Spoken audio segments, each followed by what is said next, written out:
მას შემდეგ რაც მისი უწმინდესობის მიერ ეპისტოლეში გამოთქმული გაფრთხილება სოდომისეული ცოდვის პოპულარიზებასთან დაკავშირებით ძალიან მწარე რეალობად იქცა და არა მხოლოდ პოპულარიზება, არამედ გეი აღლუმი ვიხილე თბილისის ქუჩებში. მე ვალდებულად ვთვლი გამოვხატო ქრისტიან-დემოკრატიული მოძრაობის პოზიცია და მეტიც საზოგადოებას, პარლამენტს და მთლიანად ჩვენს ქვეყანას შევთავაზოთ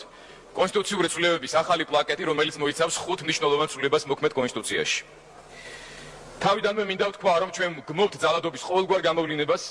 ვისგანაც არ უნდა მომდინარეობდეს ეს, თუმცა ამავე დროს წინააღმდეგი ვართ მომხდარი ფაქტი წარმოვაჩინოთ, როგორც სექსუალური უმცირესობების წარმომადგენელთა თუ მათ მხარდამჭერთა მიერ უბრალო მშვიდობიან უწყინარ გასეირნებას. ჩვენ მივაჩნია, რომ ასეთი ტიპის სეირნობები, რა თქმა უნდა, არ არის საბოლოო მიზანი ამ მსგავსი აქტივობისა. ეს არის ძალიან შორს გამიზნული და მნიშვნელოვანი მოვლენის დასაწყისი, რომლის საბოლოო შედეგიც უნდა იყოს საქართველოში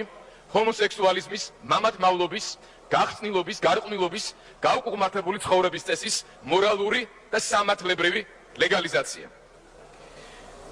იმისათვის, რომ ამის დასტური არ გაგვიჭირდეს, შეგვიძლია გავიხსენოთ მაგალითები, რომელსაც ადგილი აქვს მთელ რიგ ქვეყნებში, სადაც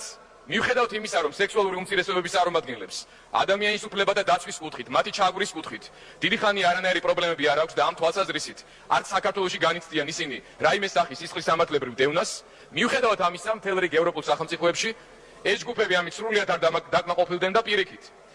დღეს თქვენ ნახავთ მთელ რიგ სახელმწიფოებში მაღალ პოლიტიკურ სახელმწიფო თანამდებობებზე ჰომოსექსუალისტებს, ნახავთ ისეთი ტიპის გადაწყვეტილებებს, რომლის შედეგადაც ერთსქესიანი ქორწინებები უკვე კონსტიტუციურ გარანტიას წარმოადგენს, რომლის შედეგადაც შესაძლებელი არის შვილების აყვანა, რომლის შედეგადაც სუროგატობის გზით შვილების აყვანა ასევე შესაძლებლად ხდება და